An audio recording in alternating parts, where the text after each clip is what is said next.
Here, welcome back to another episode of Culinarily Kwan with me, your boy, Kwan, coming at you from New Orleans. I am here for Essence Fest.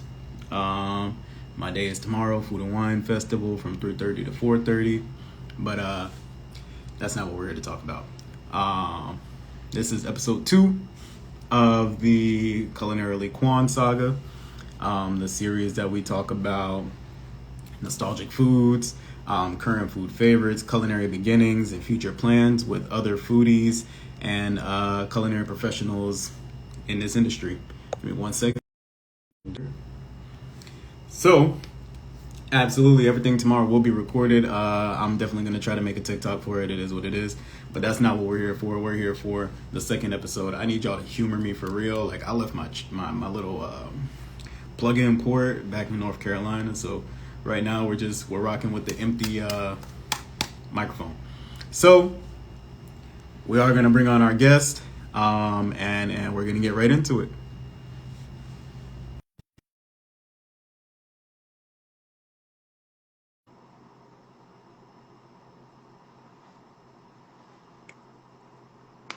I don't know if maybe it's, oh, there you go. How you doing, my guy? What's up, man? How are I you? am good. Appreciate you for being here. Welcome to Culinarily Kwan, our second episode of the mini series that we have going on here. If you would like to take a moment, introduce yourself, tell everybody who you are, what you do, and how you got into this culinary world here. Will do. My name is Dante. I am the owner of Vivid Culture Media Productions, more specifically, Plated Culture. This is the umbrella that I'm operating under now. I'm a food photographer, food videographer. I'm a food vlogger. I'm a foodie, all the food stuff. I'm a home chef. I'm not a chef. Like, I ain't in a restaurant. I cook at home. For sure. But I do headshot photography as well. Been doing photography for probably 8+ years now. Videography the same, probably about 8 years. Um, I was chosen for this life, and when I tell people that, like, I really mean it. Like, I was literally chosen to do this. I was doing something totally different, and I just happened to do something to take a chance, and it worked. And that's when God was like, "Yep, this is what you're supposed to be doing." So that's what I've been doing ever since. For sure. So getting into food photography, that's something that I have not an ounce of what is the word called? I don't have that artistic eye. I don't have that bone in my Yeah, body. yeah. I try to take pictures and record and take videos of the dishes that I make, and I'm just like, man, like there's definitely somebody that needs to be doing this instead of me. So like, when did you realize that you had an eye for food photography? So I'm a person who grew up with a family that could cook. So I've always been around food. I've always been a food lover. Um, the size that I am now, I used to be a different size because when I turned 26, that's when the metabolism slowed down and I started gaining a little bit of weight. But before that, Right. I would just eat and eat and eat. So um, in my photography phase of things, of course, I was doing the maternity shoots and the graduations and all that stuff. Um, so one day I was literally in the restaurant and I would sometimes take pictures with my phone or whatever before they Hmm. had, all these new cameras on these phones. But I would take pictures with my phone. And then one day I was just like, you know what? I'm a photographer. Like, I have this Sony camera. Why don't I just take pictures of my food with my actual camera? So I tried it one day and I made a post, and again, it chose me. That post just blew up, and I was like, shoot, I need to this can make me money. Why not just use my photography skills for food? It just makes sense. So that's when I knew. It was it was a Caribbean restaurant in Charlotte, I believe it was. Okay. And that's when I had my revelation. Very nice. That's dope. And I personally just watching your page and watching what you post and things like that, it seems like it's taken you, to different places, and it really does seem like this could be a potential career for a lot of people that do find themselves fascinated with taking pictures of food and editing videos that have to do with food or food reviews. In your opinion, do you think that food photography could be a career choice for people, or is this something that you feel like the same way that food influencers have to go their route and gain a reputation through their following, it would have to come up from there? because I do know, like, as a chef, I tried the whole content creating thing definitely, and I was just like, it's got to be in you. Like Yeah. it really does. Like the consistency to what you have to post has to be in you, and I feel like if you're able to like just take photos and things of that sort, a lot of people just like looking at food. It's there's an entire category in life called food porn, and it's like people love it. But do you think for the average person that may watch this video or that may just be interested, this is a career choice that they could be like, I'm going to put my all into this and I have the potential to be successful? Uh, Absolutely. Yeah, definitely. It just depends on how you go about it, really. So I'll give you an example.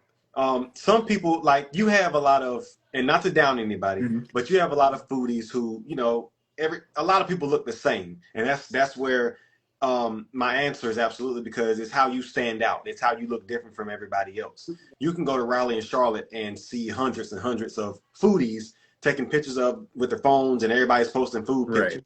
But when it turns into a career is when you go into a restaurant with the mindset that, okay, I'm gonna turn this into a paid opportunity. I'm gonna monetize this. Give an example. My first client that I got with Plated Culture was Our Burger. They're a burger spot here in Fayetteville. So I would go to them and eat, and I would just, I would do little pictures here and there. But one day I said, you know what? I'm gonna go in here and I'm gonna do my Plated Culture thing without them asking me. I'm gonna still pay for my food. I'm not looking for nothing for free. So I went in there and I got my food. I said, hey, is it okay if I film you making my burger, blah, blah, blah. So they were cool with it because who would say no to free advertising, right? Right.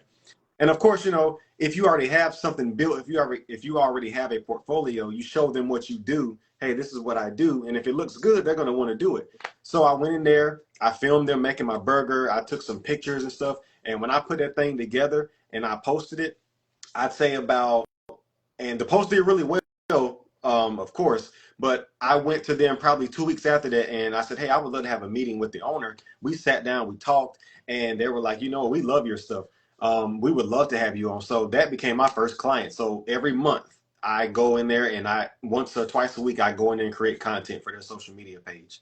Wow. So yeah, absolutely, this can definitely be a career choice. It's just about how you go about it. You can't go into it looking like everybody else. Yeah. You can't go into it. Now, not to say you can't go use your phone for stuff, but again, you got to be extraordinary. You can't just be ordinary because it's thousands of foodies out here that are doing the same exact thing. So it's like, how do you stand out? And that's how you're going to make it a career.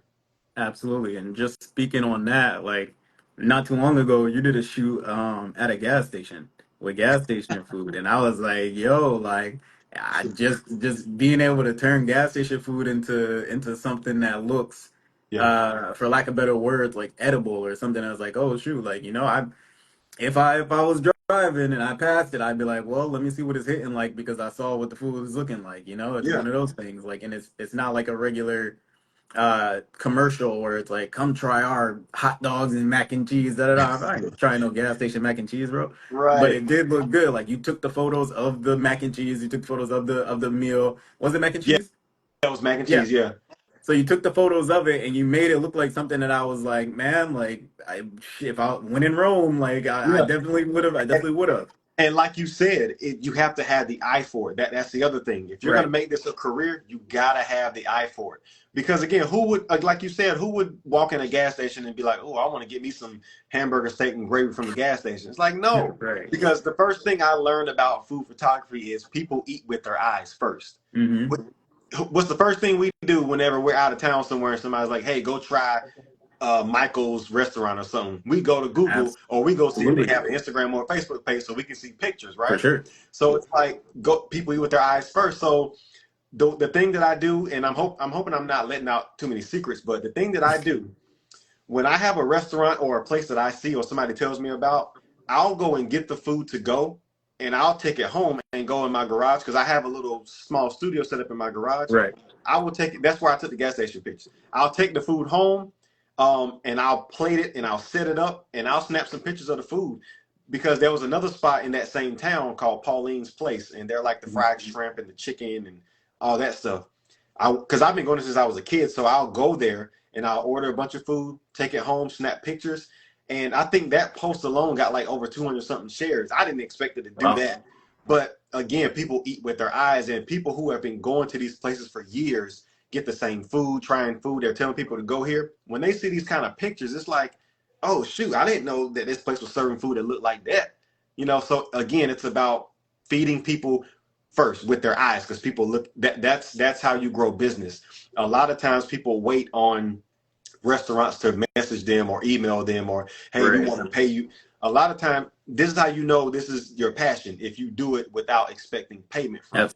So Absolutely. I've done a lot of things for free. I've done a lot of things without them knowing I'm going to do it for them, because I like to surprise people. I like to see people's reactions. I like to post things about a restaurant and then show up the next day after I know they've seen it, and they're like, "Oh shoot, you're playing culture and blah blah blah." I just like that. That's where I get the Right. satisfaction. So again, you have to have the eye for it, and you have to be creative, and you have to think outside the box. You can't wait for somebody to call you. You can't wait for a restaurant or you can't go in there expecting them to give you free food all just so you can do your stuff. Go in there and create it and do your thing. Let them see it, and then the money and stuff will come. For sure. And speaking of doing your own thing and being different, I don't see a lot of people who do a lot of food content that get the family involved. You got the kids involved, and you have your kids giving their own opinion on what we got going on here. That when it comes to social media, a lot of people say if you want to increase your following, add a kid or add a dog. And so I think that definitely takes it to the next level when you have, your family engagement or your family involved in this as well, because it's adorable. Like I think the one of the first videos that I seen from you was the Cineholic videos. Yeah. And you had the kids involved with the Cineholic videos, and I was like, yo, like number one, you get to see multiple different Cinnabons that because you guys all ordered something different. And number two, like kids are gonna give it to you straight. So like if Exactly. if, if that Cinnabon was nasty, like even if you were like say it's good, the face will still be like, Mm-hmm. it's good. But like I was like, nah, like it's probably gas because the kid is saying it's Yep. gas. So And look, here's the thing, man. So if people, I've been asked this question too, like how many takes do you do with your son and your kid? One take. When I tell you I hit record and I say do your thing, and what you see on the edited video, that's the real thing. Like I don't chop it up. I don't say, hey, say this or do this. That's the real reaction, and that's the beauty behind the kids. So I'll give you a little backstory with the kids. So TikTok is where it all started with them.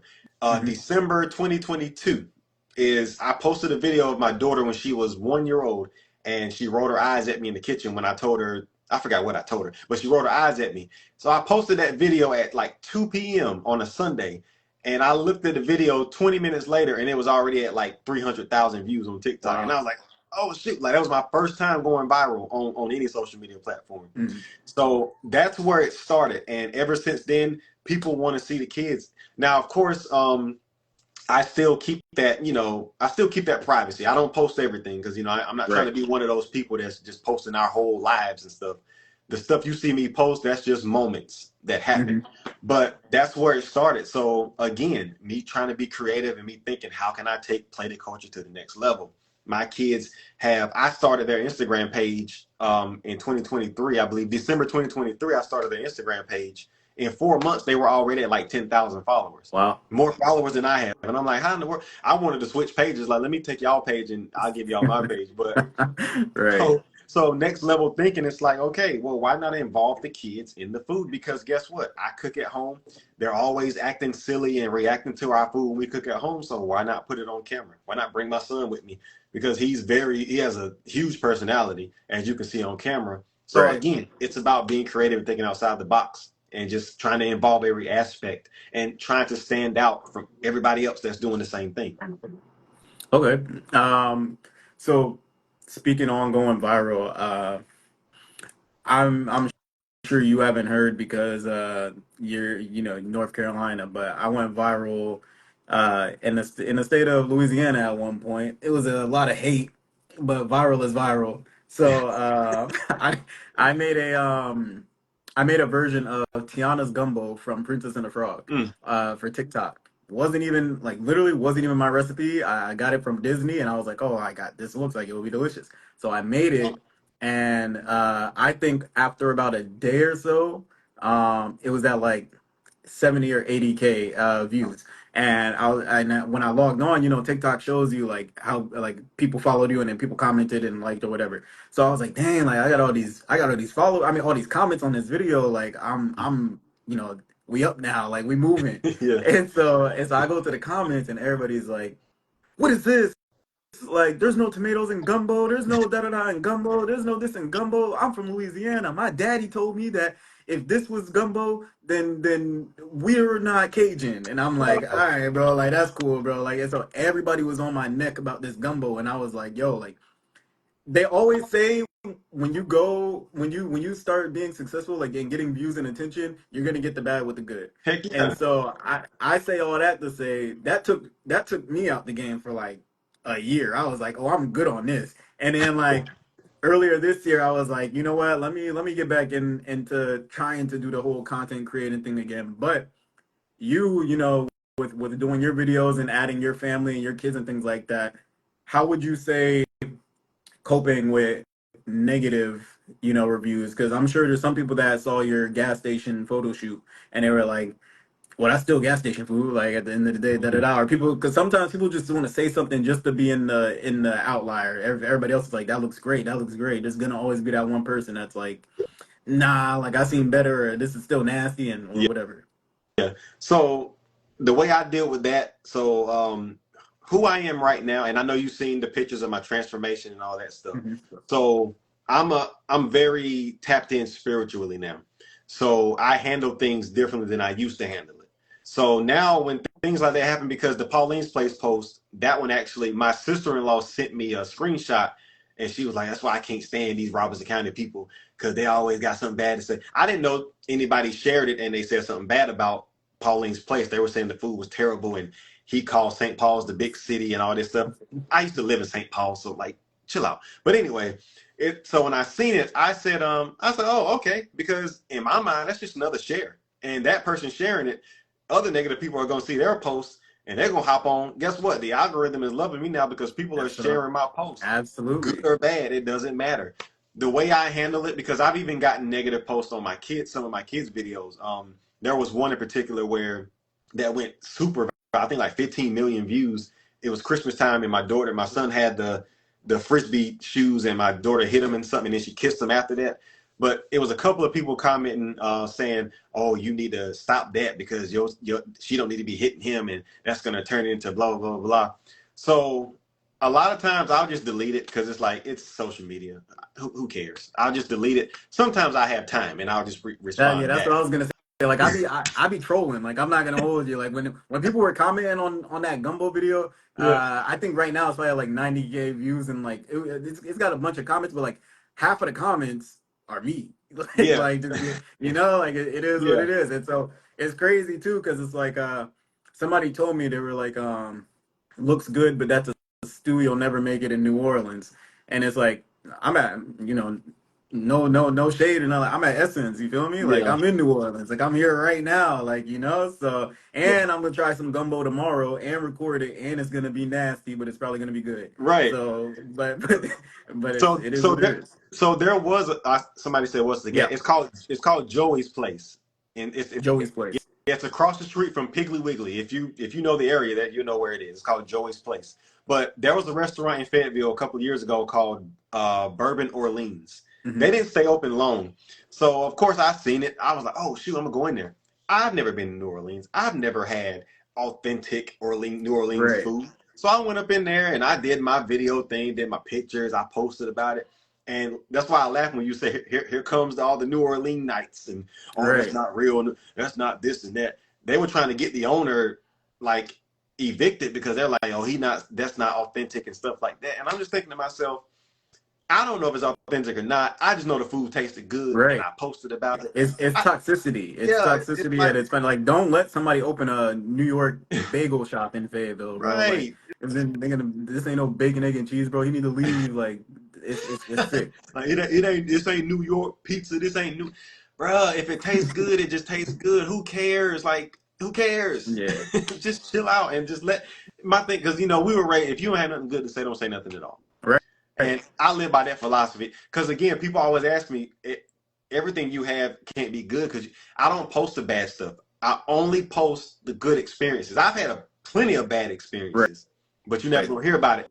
Because what I do with the bad stuff, I'll just message the owners or whoever and say, "Hey, the food was this, the food was that." Sometimes they'll fix the problem, or restaurants have every restaurant has a bad day too, because you'll have those people. I actually had time on social media one time because somebody came on the post and was like, "Oh, I don't eat there." It was a mom and pop shop. "Oh, I don't eat there because when I went, my food was this and that." And I asked the question. I said, "So how many times has McDonald's messed up your order? How many times has Burger King given you cold fries? Did you go back the next day? Did you go back next week? So why is it always the mom and pop shops when they have one bad day at the restaurant? They jump on social media. Oh, don't go here because my food was this. You still go to McDonald's and Wendy's every day. They mess up your food all the Absolutely. time. Like, Yeah. give them the same love that you give these corporations. It's crazy. 100%. And bourbon, I missed the bourbon Orleans wave. Like I came, I was gone and came back. I guess in a window of time that the restaurant opened and closed. But I mean, I feel like it's keyboard warriors for sure. Like there's a Facebook page called "What's Good Fayetteville" or something like that, Right. and Yeah. that's all they do on there is just like somebody will post the experience that they had from a restaurant, and then there'll be some people in the comments like. I mean, it is a new business, like, give them a chance, da da da. But then there's some people that are like, thank you so much for letting me know. I was gonna bring my kids there this afternoon, but now we're gonna go to somewhere else. And it's like, dang, dog, like you don't even know if this person really might like low key. It's a chance that they know the people who work there, Yeah. and they're like, oh, I don't like them, so I'm gonna Yep. just say something. And now you're just going off of face value, and that's Yeah. tough. But that's why it's so important that people who actually care about food or are like self-proclaimed foodies and things like that, they go, they experience it, they share their thoughts and opinions, and they do snap a picture. And the better the quality of the photo, the better the review, or the better the edit. It's all relevant because you do eat with your eyes first. So even if that person was like, my chili cheese fries were cold and bland and da da da, but then you took a picture, you posted it, and I'm like, I just don't feel like these could be cold and bland. Like I'm like I'm gonna go because I just don't believe what you said. Like maybe yours was cold and bland, but Hmm. his was definitely, it looked like it was hot and flavorful. Yeah. Because So everybody's it's taste buds are different. right, Everybody doesn't have the same taste buds. It right, might be it might be salty to you, but it might be sweet to me. It might be sweet to you and bland to the other person. So hundred everybody's percent. taste buds are different. I I used to get so like this when I said I'm not the in the food photographer game or anything like that was when I spent one of my best friends. I used to send her photos all the time of like stuff that I was cooking. Like, yo, you think this is good enough to post, or you think it's okay to post? And she's like, yeah, no, that looks great. And I'll post it. And this is when like I would try to do the content creation thing, and the views or the likes would be minimal. Mhm. But then I would be going, and I'm like just like looking at. I would do the food photography hashtag on Instagram in the search, and it would be like made dinner tonight, and it's Kraft box mac and cheese with like hot dogs and stuff like that. But like then it's got 36,000 likes and whatnot, and I'm telling her, I'm like, yo, it just doesn't make sense. And she's like, well, you're over here, and this might be true on some kind of like universal or spiritual level, but I don't know. I'm not in the game anymore. But she's like, you're sending me photos asking me, does this look good enough to post, and like trying your hardest to do all this, and that person boiled water and put the mac and cheese. I mean, put the noodles in the pack. He shipped the powder in, and he was like, "I'm the greatest chef in the world. People need to see this." And that confidence is exuded, and people gravitate, or the algorithm, blessed him with the views because like that's just how it works sometimes. And Yep. I'm like, well, I mean, I'm my own biggest critic, so it's like I never see myself as, man, like everybody is gonna love this. But there are some people, like especially around Thanksgiving time, people be posting their plates from their mama and grandmama house, and I'm like, dog, like what's going on here, man? But they think this is the best food in the world, and it's all subjective. And I got to start remembering that, like the content that I make is subjective. Not everybody's gonna Hmm. love it. Not everybody's gonna think it's the greatest in the world. But what I'm learning to lean towards now is that my people are for me, Hmm. and so it doesn't really matter. Like the people that really support and rock with whatever I'm doing are gonna rock with it regardless, and anybody else that comes along on that journey is just an added bonus. Yep. Yeah, my advice is just I always tell people just post it. Like don't question it, just Yeah, post it. yeah, And again, A lot of those, because I had that same conversation. I'll see a post that's kind of blurry and not really good quality. That'll be the one that has 50,000 views, and Yeah. I'll come on board with my super polished looking photo, and it might get 50, 60 views, or Yeah. 50, 60 likes. But I guess it's just one of those things where the algorithm knows what it wants. I really don't know how to explain that because it happens Right. to me all the time. I put all that work into this photo, into this video, and it takes 5 steps and that's it. And then the next person comes along and posts their phone photo or whatever, and that thing goes viral. I'm like, well, maybe I just didn't post at the right time. I don't know. Right. Nah, for sure. I mean, I appreciate you giving us your backstory and some tips and tricks of the trade. But let's get into some of your roots. What were some foods that you were eating growing up that hold a special place in your heart? Man, soul food, of course. I know that's Hmm. kind of cliche, but soul food, fried chicken. My grandma was famous for the fried chicken, baked macaroni and cheese, cheesecake. The Right. usual. Um, green beans, mashed potatoes, gravy, all that good stuff. That was the core. Okay. All Hmm. right. So obviously, as we get older, our bodies change and things of that sort. Do you find yourself still able to put down soul food like you used to, or have your eating habits had to kind of change as you gotten older and moved along? Definitely changed. I can still put it down, but I don't put it down as much because I have to do portion control now. Because Right. I have people always asking me, "How are you that size and you're a foodie? Like, how are you not overweight? How are you not this?" Hmm. But it's portion control. So I may have soul food maybe one time in the week. Before I would eat it multiple times a week. It may be a Tuesday and I might not feel like cooking, so I would just go down the road to Grandsons and make me a plate or something. Right. And then every other day of the week, I may eat a salad or I may eat some grilled chicken. Um, some days I just eat a smoothie for dinner. Some days, a little meal replacement. That's kind of how Hmm. I do it. So definitely have to portion control because learning now what I know now, thanks to my wife, because we try to do the all natural thing as much as we can now. Cooking from scratch, we try to do that as much as we can now because we've been learning what goes into a lot of this food now. Because it wasn't the same back in the day; it was actually Yeah. food, but Absolutely.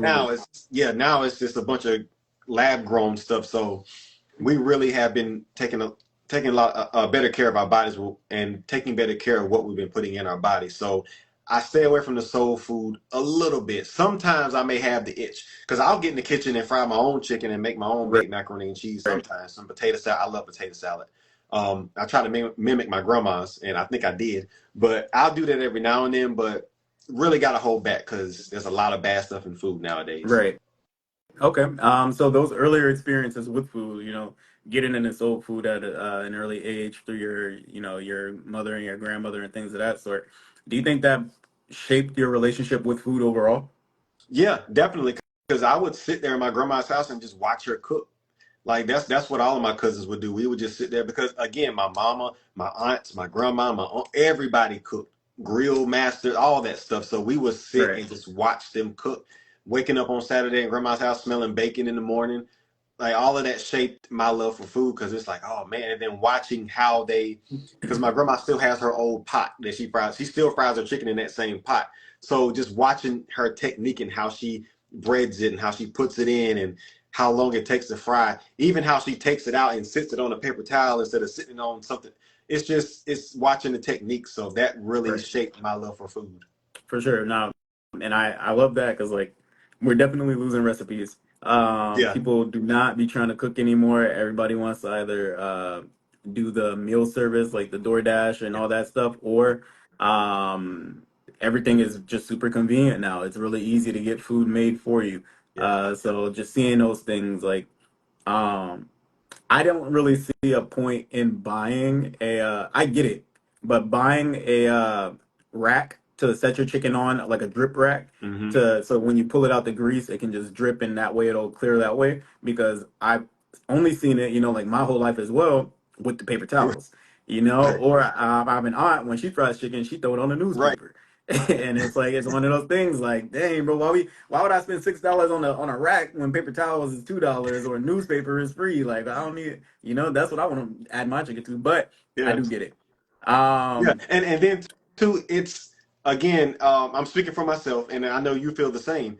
When you're in the kitchen cooking your own food, especially I discovered my love language probably 2 years ago.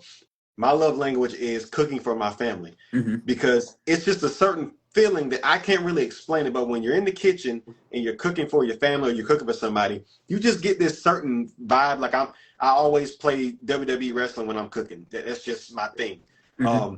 So it's just a certain feeling that I get, and I just feel good. So when the chicken is frying or when I'm sauteing something, when I'm making my spaghetti, I just get this feeling. It just comes over me, and I'm just in there just vibing and cooking and getting it done. And then we finally sit down and I watch them eat the food and I see their faces light up, and it's just like, I don't know. It's just a good feeling. So I would much rather have that over ordering Uber Eats all the time or Right. getting something frozen, some frozen dinners and throwing them in the microwave and stuff. I'd rather cook it with my own hands. Absolutely. No, for sure. And it's a bonding thing. And like even your kids, they're gonna when they grow up, they're like, oh, dad used to when he cooked, we cooked when wrestling was on, and it's one of those Yeah. things. So the people also aren't watching wrestling like they used to either. So it's you keep that going as well. Mhm. Like they're learning the recipes and they're watching the wrestling. Um, so I know you said you work on portion control nowadays. So essentially, has your plate changed dramatically, or like the things that go on your plate? Like I know you said sometimes for dinner you'll have a shake instead of actually having food and things of that sort. What does your plate look like on a regular basis now? So now, this is what I'll give you a synopsis of what my week looks like. Okay. So let's say Monday. Monday, I may for lunch. Monday, I'll skip breakfast, and I may do something very small. I may find either a vegan restaurant that's in town if I want to buy something, or if I'm at home, I'll either do a shake for lunch, a meal replacement shake or a smoothie for lunch, and then come dinner time around 5 o'clock, I may do some pan fried chicken and rice with some veggies. I always have to have veggies. Hmm. Um, on a Tuesday, if I know I ate light the next day or the day before, Tuesday I might go to Pauline's and get me my large shrimp plate with double Right. coleslaw, and hush puppies. That'll be lunch, and then dinner time I'll just do a smoothie. So I try to keep my plates at one solid meal a day now. Right. And if I'm not doing a solid meal, I'll either do a shake or a smoothie. If I don't do the shake or a smoothie, then I'll just fast. Okay. And that's kind of how I've conditioned my body now, just because of, again, the things that I've gone through in life, health wise, and where I am now spiritually. I'll either fast or I'll just do a smoothie or something. Fruits and veggies as well. So whatever my solid meal is, either for dinner or for lunch, I'll finish it off for dinner with a veggie, a banana or something. I'll keep it light. That's how my plates look. I rarely do two. I rarely do 2 and 3 meals a day, full meals a day. Got you. Okay. Do you have any go-tos that you're like, man, like, this is one of my favorite things to eat right now, or this is one of my favorite things to cook right now? Go tos. Oh man. Let me think. Let me think. So yeah, definitely go to wise. I love grits, and Grits? yeah, I know Okay. that's not so much on the healthy side, but the stone ground grits, I Hmm. love grits. Grits with eggs and steak, Okay. and I don't do the steak all the time. Sometimes I'll just do grits and eggs. So breakfast wise, that's kind of my go to, and then I got to throw in the biscuits because I just mastered how to make some buttermilk biscuits. Okay. So if I'm gonna do grits, I'm gonna do biscuits with it. So that's kind of my go-to: grits, eggs, and biscuits.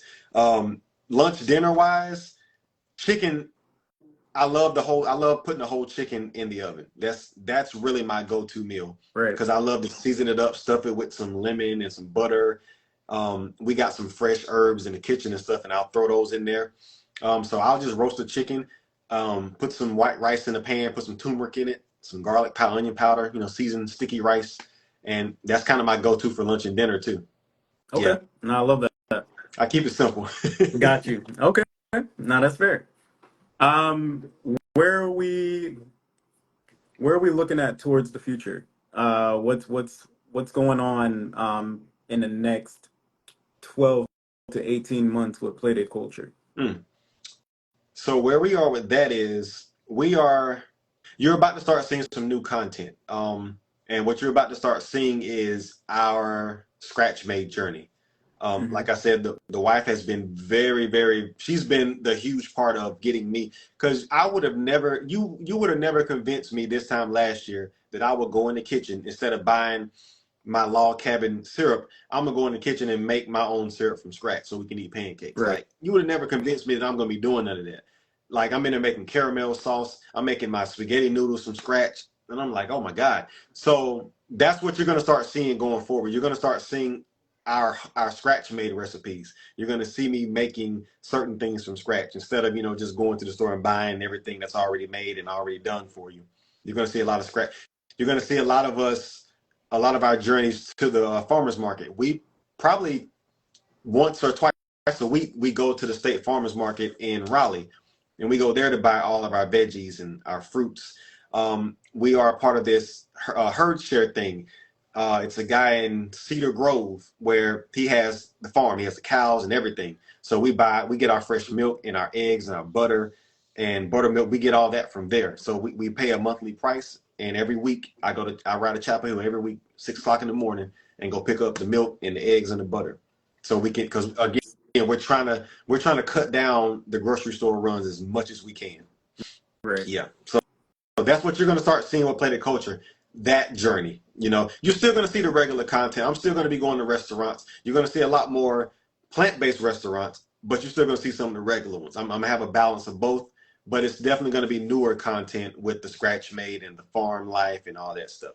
Nah, for sure. I love that, and then I love seeing the progression because once you get stuck into being one dimensional, Mm-hmm. that's kind of where people fall off because it's like, all right, like what else do you have to offer? So just Right. knowing how to move, adapt, and transition is like really important, especially when it comes to being on social media, and that kind of thing. There, I definitely agree with like just getting your milk, your butter, your eggs, things of that sort fresh. Mm-hmm. And I'm just gonna go ahead and drop, this here for on this episode here, and where my organization is right now. We're working on getting a backyard chicken.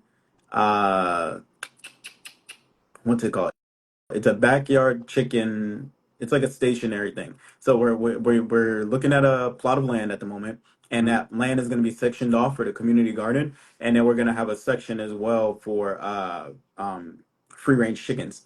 And so these free range, yeah, like a coop. Oh There yeah, you go. So oh, cool. Yeah. we have somebody building we have somebody building a coop, but like the way the blueprints work, it's going to kind of be uh like an actual house for the chickens. So we want the chickens to be as comfortable as Mm-hmm. possible. We want them to be as relaxed as possible. And then the goal is to, because we work with lower income communities, we want to just be able to disperse these fresh eggs once a week to the community. And we also want to like raise chickens so that way, they're not going to be the breasts that are like this big and pumped with GMOs and stuff, but like we still want to be able to get you some chickens, get you some protein, some clean protein that's gonna you're gonna know exactly what it was raised with, exactly what it was fed while it was alive, things of that sort. So that's going to be one part of the community garden that we're developing. It's just getting free eggs to people is one thing as well, because the pandemic showed us eggs can skyrocket at the drop of a dime. Yeah. Like there's yeah. So but chickens lay eggs all the time. Like they lay several eggs at once. Like they're an endless life. It's a life hack, Mm-hmm. really. As long as you're within a zone that allows you to have chickens, like you have eggs and you can make money off of eggs. But our whole thing is we're planning on giving the eggs away, and then we would love to raise free range chickens to be able to give those away at drives as well. Mm-hmm. But uh, I've actually started making my own butter out of milk. I mean, out of cream, out of heavy cream. So you just and it's really like cheaper. It's way cheaper, and the ingredients, like it's cream, Yeah. and sometimes I'll chop up some herbs and I'll mix like my herbs and I'll season it with whatever seasoning I want to give it. And if I have a lot of butter, I'll just freeze it. Yeah. And so it's one of those things where it's just something that I feel like if you know how to do it, Yeah. and it's super simple. It's If you know simple. how Yeah. to do it, it takes a lot of that price range out as well, because I love the Kerrygold butter. Mm. and that butter is like $4 for Two like two sticks, and sticks. it's like, and all the ingredients say is cream and salt, and it's like, Mm-hmm. well, I can buy cream for $4, and then I have salt at the house, and I can make my own Kerrygold butter. You Right. feel me? For that'll last me for 2 months now. Yeah. And so that's why it's so important as well for people to just be educated on how to do that, because that's just, now you got an extra $5 to spend on something else at the store if that's what you want to do. Yeah, because But the milk that we buy, the cream is on top of it. So we have to take our little mhm, syringe thing and get all the cream got off. you. So I Right. take that cream, throw it in my KitchenAid bowl, Hmm. put the mixer on there, mix Hmm. that thing up, and once it mixes up for probably about 10 or 15 minutes, there's your butter. You got butter. And that's it. That's It's that simple. Yeah. But it's just getting the information out there. So that's what the goal is, just getting the information out there. But I really appreciate you coming on and joining us today. I definitely learned way more than, well, I definitely should have had you on and rewatched this before I tried to start my own food photography and videography Yeah. career. I definitely learned a lot, and I'm sure once this is posted, a lot of people who are aspiring to get into food photography and whatnot are gonna learn a lot. I don't think, and I'm biased, I don't think you gave away too many secrets. I think you gave away the perfect amount of secrets. I might actually spin the block and try to, like try to get into it again. Yeah, definitely. Um, but it's been inspiring, just hearing the things that you were able to overcome, with your transformation and starting off with your post and getting little interaction and then going viral and then seeing what works with what you post versus your bringing in your family and letting your kids do their things, Mhm. like just moving with the times and seeing like, okay, this works, so I'm gonna keep doing this, or this didn't work, so I'm gonna stop doing this. It's I also don't know a lot of black food photographers. Mm. A lot of them that I've personally seen or personally met have always just been like, I'm a photographer, I can take pictures of your food too. Right. And it's like, cool, like I know you said that's how you kind of got started and got into it, but there's not a lot of people that I've met, and I'm not in the food photography community, or I don't follow a lot of food photographers, but I just think it's really dope to see, like, oh man, like you're getting out there, you're in the mix. Yeah. I love seeing people that look like me in spaces that I wouldn't see myself Right. in. So it's like I'm living vicariously through you during your food photography era of your life that you're in right now, and I'm rooting for you personally. Thanks, man. Absolutely. Where can we find you across all your social medias? I am Plated Culture, Instagram and TikTok, Plated Culture, Culture with the K. Facebook, I'm just Dante Elliott on Facebook. Hmm. DONT How can we Elliott. bet? How can we if there was a restaurant that was watching this, or there was somebody that could be a potential client for you watching this, how would they contact you? You can contact me through email. My email is vividculture@gmail.com. And of course, you can always DM me or message me on my social media as well. I am very accessible. I am not one of those people where you have to make an appointment. Like when you message me, I will message you right back. I promise you. Perfect. So I am very easy to get a hold of. All right, no, I love it. And I definitely, when I touch back down, I think I have an idea in my head of something that I'd probably like you to be a part of as well. Yeah, let me know for sure. For sure. So I again appreciate you. Thank you for coming out, and be in touch with you soon. All right, thanks, man. Absolutely. See, I'm gonna do this. There you have it. That was Dante Elliott with Plated Culture. Super talented. Go ahead and head over to his page, give him a like. Really decent, down to earth guy. Again, really talented. Like the guy knows what he's doing with his food photography.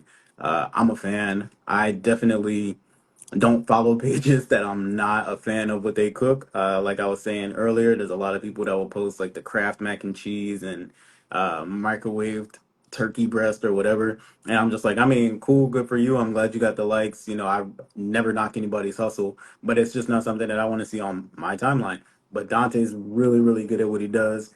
So if you're in the market for some food porn, or if you need somebody to take photos or videos of dishes that you have that you're creating or that you're experimenting with, go ahead and give them a follow. So thank you guys. for another episode of Culinarily Kwan with me, your boy, Kwan. And I'll see you guys for episode 3 on Monday, July 8th. Peace.